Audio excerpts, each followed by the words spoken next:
Hey guys, it's just me again. Sorry about my video yesterday. It was, I say sorry a lot. I'm trying to work on that. That's what happens when you're in toxic, bad relationships. You end up saying sorry for a lot of things, even though there was no reason to say sorry to begin with. But yeah, my videos are all over the place right now. I'm still trying to figure this out. It's only my fourth or fifth video that I'm trying to get done. But I'm going to get right into it today. So we're going to talk about narcissist and control. One thing is that with narcissist, especially my narcissist, is that he never actually took control from me in a way that it was like he took it from me in... So for example, like in my another relationship that I was in that it was abusive, it was very clear that he was taking control. He would tell me that he was taking it from me. With my narcissist, he never physically or mentally or verbally told me he was taking it from me. The way that he would do it would be in a sneaky kind of way. So something that I could remember right off the bat, it started pretty freaking early. So would be when, when I had my own place and he was feeling a little bit like he was out of control in his life and with his house, and he needed to get help with or getting some control back. And so the way that happened is, like, for him to get a little bit of control back is that he kind of talked to me about how we could live together and all of this stuff, but in a way that it kind of like he took control over the situation, but in a way that I felt like it was my control. Like, I looked for the place, I said that I would move in with him, but in my head, I didn't want to move in with him. I didn't want to look for that place. Like, I really didn't want to move with him. But in my head, I'm like, but I said yes. I was totally down for the idea.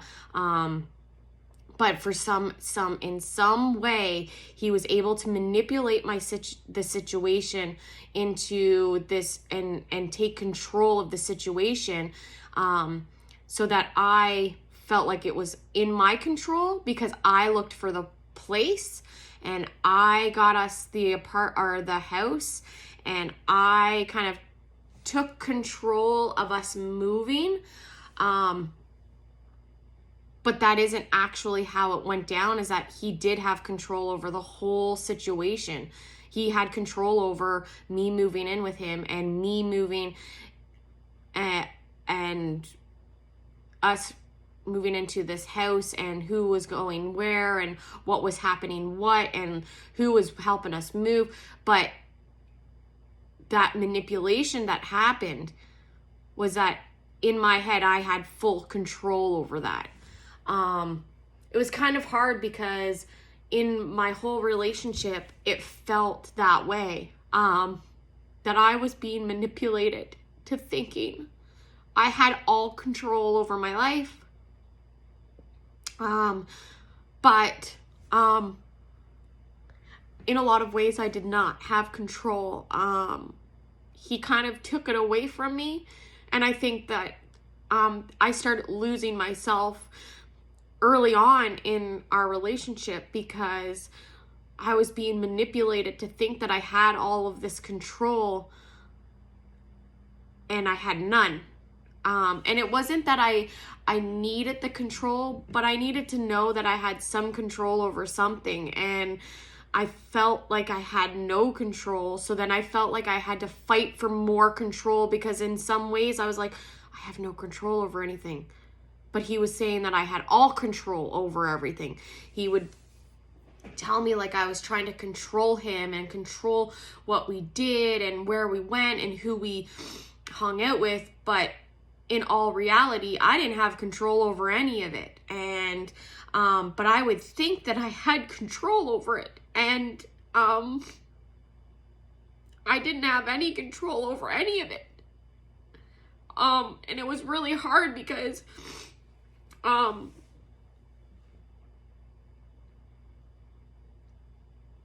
my whole relationship, I thought that I had control over myself and my mental health, and I had control over my kids. And then I just started losing control over, I started losing control over myself. I started losing control over my own self. Like, I ended up having to self-harm because I didn't feel like I had any control over anything. So I was like, I need to take some control back. And I was hurting inside, and so I started to cut because I had control over that. I could sit in the bathtub and I could do that, and I had control over that. My kids started not listening to me at all. It was all on court. My narcissist, and it was really difficult to see that in my life. I felt like my life was being controlled by, those puppets on strings? That's how I felt my life was being controlled by him. But then he would manipulate it and convince me that I was doing that to him. And he would gaslight me and turn it around like I was doing it to him, because I'm pretty intuitive. I'm an intuitive, self-aware person. And I know when I'm being played, or I feel like I know when I'm being controlled. And so when I would bring it up to him, he would say, no, you're controlling me. You have done this to me. You made me move in. He made me believe that when he moved out of his place, that he had told me, I know this from the bottom of my heart. When we first met, he said that his landlord said he was selling his house and that he needed to move. And he wasn't sure exactly how much time he had, but this is why he had to move and why he was so stressed out. And this is why he kept bringing up, why he felt out of control and why he had anxiety all the time and why he couldn't go to work and all of this stuff that played out where he had, why he needed all of this control, and he felt out of control. And why I felt obligated to help him out, because he made me feel like I was the only one there to help him. And it was because he had to move, because if not, he was going to be homeless, or he wouldn't be able to afford a house big enough to accommodate all of us if we were to last longer than, and we had talked about being together for forever. So, but then afterwards, after we had moved and we started having more problems, soon after we moved, he would say, he made me convinced, he tried to convince me, because I still know from the bottom of my heart that his landlord told him that he was going to sell the house, which he didn't end up selling the house. That I made him move. I made him move because I didn't like that house. I didn't like that house, and we needed to move into a new house. So then I started thinking in my head, and I'm like, did I actually make him move? Like, did I make him move? Like, I didn't even want to move with him. I had my own apartment. I had my own place. I didn't actually want to move with him. I wasn't ready to move with him. I didn't say I wanted to live with him.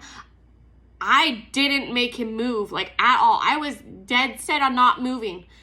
But he made me feel obligated, and he told me that I made him move out of that house.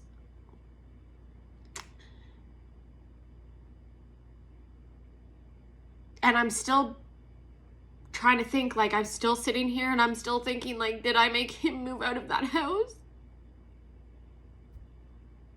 Because I can't. It's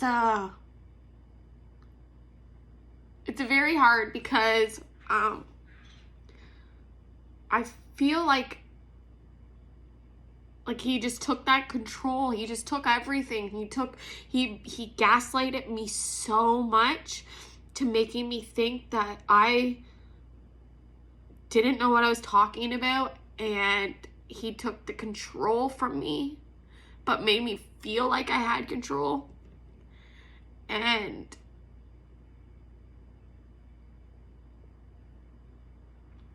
like, he started taking like little bits of me. Like, I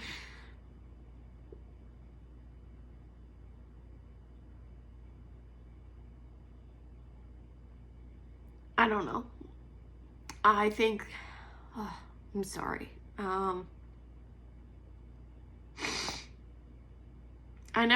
Another thing I never noticed is like the people that we hung out with. I never noticed it while we were hanging out until we broke up, but I didn't really hang out too much with my people, but he had control over some of the people that I hung out with. If he didn't like them, he would say that they weren't good for me and they weren't good for my journey. But we could hang out with the people that he thought were good for us. But I never really hung out with them. He could hang out with a female friends, and it didn't matter. I couldn't say a single word about it, but God forbid I hang out with a male friend because, well, he said, it's not that I don't trust him. But then, because of my past, I had some issues in the past, which I understand. But then it was about the respect of, well, if I'm not hanging out with a male friend, I would like if you don't hang out with a female friend. But he would like make up all these things, like manipulate the situation to thinking like, oh no, this person's our friend. It's not just my friend, it's our friend. So we can hang out all together, but then go behind my back and hang out with that person by themselves and like lie to me and then say, what are you talking about? You have no idea what you're talking about. And I would be like, whoa, like, where did that, I don't even know. And I would get so confused on what just happened. And I felt like then I'm in the wrong. I'm always in the wrong. I'm at any point in our relationship, I was always in the wrong. At some point, we would get into any of these conversations. He was never wrong. Narcissists always believe that they're right. In some way or form, they're always right. They're never ever wrong.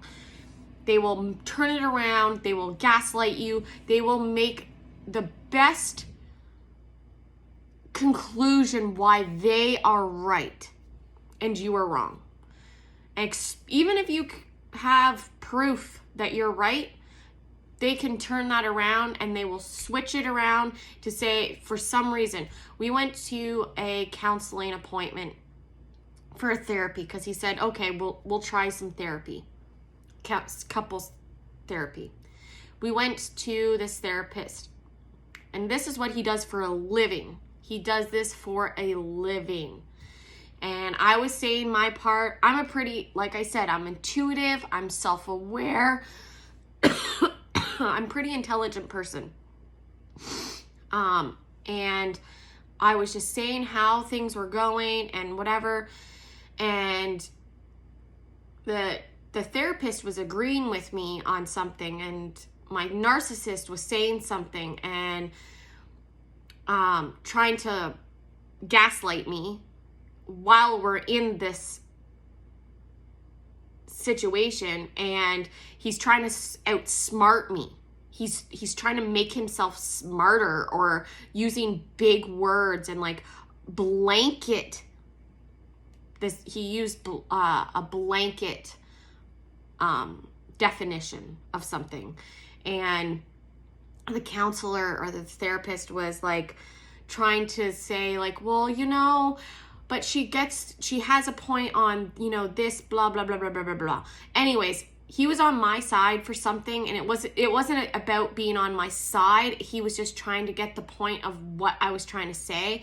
And at the end of it, my narcissist was saying that this person had no idea what he was talking about. He shouldn't be a therapist because he didn't know what he was talking about. We were like, this is why he doesn't go to therapists and counselors or doctors, because they just don't know what they're talking about. This is a typical narcissist behavior when they think that nobody is smarter than them. They think that they're smarter than everybody. And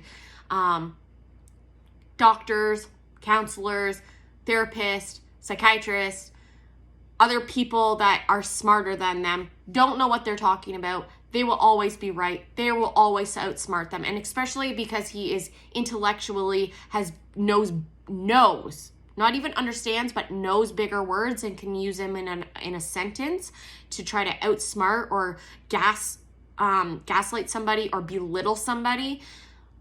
It makes him look smarter. So people actually question themselves. And a lot of people do that. And I did that my whole 5 years of this relationship. And it's been a big, big struggle.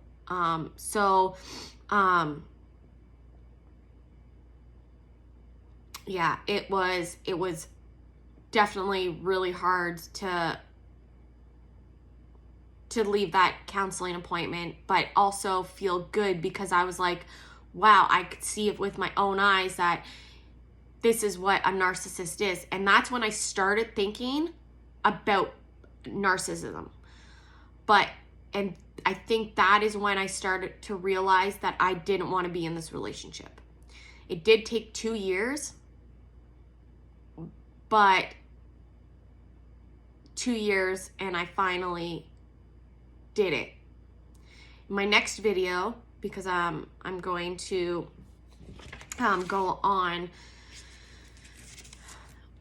with the last little bit of blaming and the lack of responsibility, but also how I got out of this relationship and how I'm healing from it.